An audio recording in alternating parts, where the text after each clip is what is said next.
Hi everyone, I am excited to share with you today how I made this cute little shaker card, some Christmas cards that I'm getting ready to send out for the season. I used the Winter Friends stamp sets, which is new from the November and December catalog. You can see I also used the Jingle Joy paper pack, which is new in the catalog, and then here's that Winter Friends stamp set. They show it in the catalog using it with that window die cut, which is really cute because all of the characters in the stamp set look like they're waving, and so it'd be cute to show them waving from behind a window. I'm going to create my own little shaker frame though. Now you could do this if you have the square or the rectangle stitched frame die cuts, and I do have the rectangle one, but the size is not quite what I wanted it to be, so I just cut my own frame out, and I do that by, on my rectangle, just cutting around the inside, leaving a 1/4 inch frame and not going all the way to the edge as I'm cutting. And then I used a piece of acetate that I got at the craft store, and I just cut it to the size of my window. So you can make your own frames and shaker cards that way in any size and shape that you want them to be. And so now what I've done is I have gathered up my Jingle Joy paper, and I used my Clover ink pad just to put a little bit of green edge distressing around all of them. And then I'm going to start adhering everything to the base of my card here. Now this black piece of cardstock is actually cut to 4 by 5 1/4. So I cut it down just a little bit from a normal A2 size card. And if you notice in the finished product, there's a little bit of a white reveal around the edge. And I did that on purpose because when I'm mass producing Christmas cards, I want to make the most out of every piece of paper that I have. So by giving it that reveal and cutting it at 4 inches by 5 1/4, I can get a lot more pieces out of my paper than if I'd been cutting it 4 1/4 by 5 1/2. So now I'm going to start assembling my shaker window here. And then, like I said, I just got that acetate from a package of it from the craft store, and I cut it to whatever size I need it to be. And then I adhere it to the front of my, to the back of my little frame that I have made.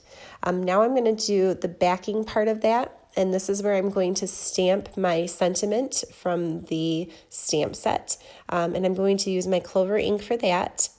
And then I'm also going to use their 2 cute little snowflake shapes on the stamp set. And I'm going to stamp one of those in raspberry ink. And both Clover and raspberry are colors that are found in the Jingle Joy paper pack. So everything coordinates, and that's one of the things that I love about Close to My Heart is that all of your colors can match and coordinate, and they come together so perfectly.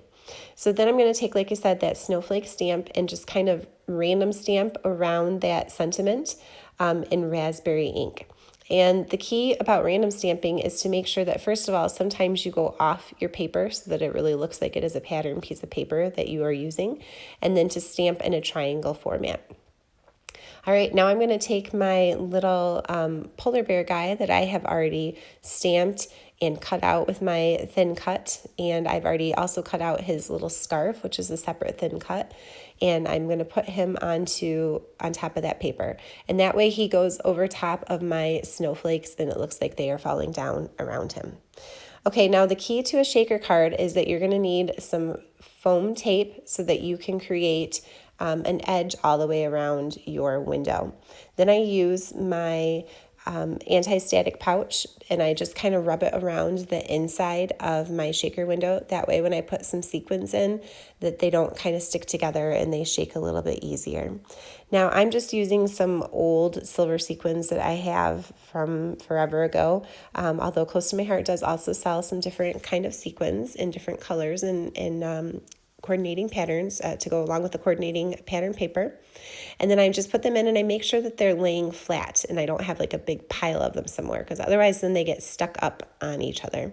And then there you go. I've made my little window with the sequins shaking over the top of our bear. And then I'm going to put some adhesive on the back of that and adhere it to the front of my card, making sure, that I don't have any of that foam tape sticking out from behind, that you can't see it. And there we go.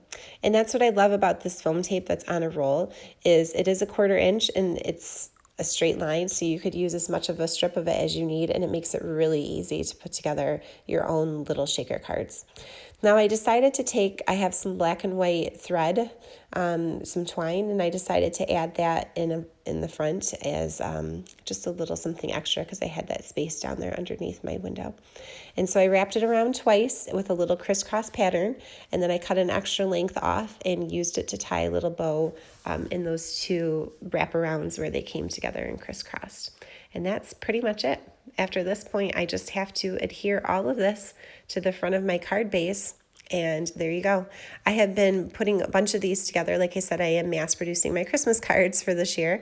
And it actually, even with that shaker window and everything, it came together so fast.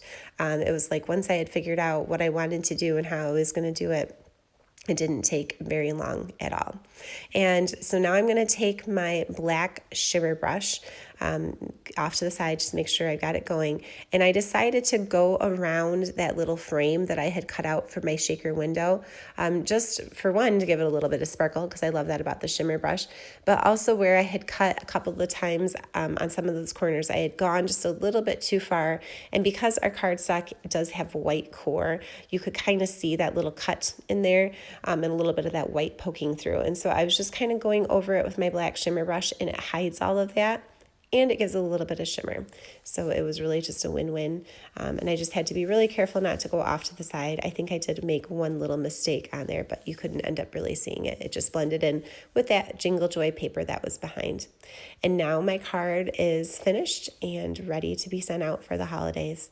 If you have any questions, I am happy to help. The new catalog came out November 1st and is available through December 31st. There are some really beautiful new products in there. I will post the link to that, all of the products that I've used down below. And also I will post a link to my blog where I will give all the dimensions and more information about creating this card. All right, thanks everyone. Happy creating.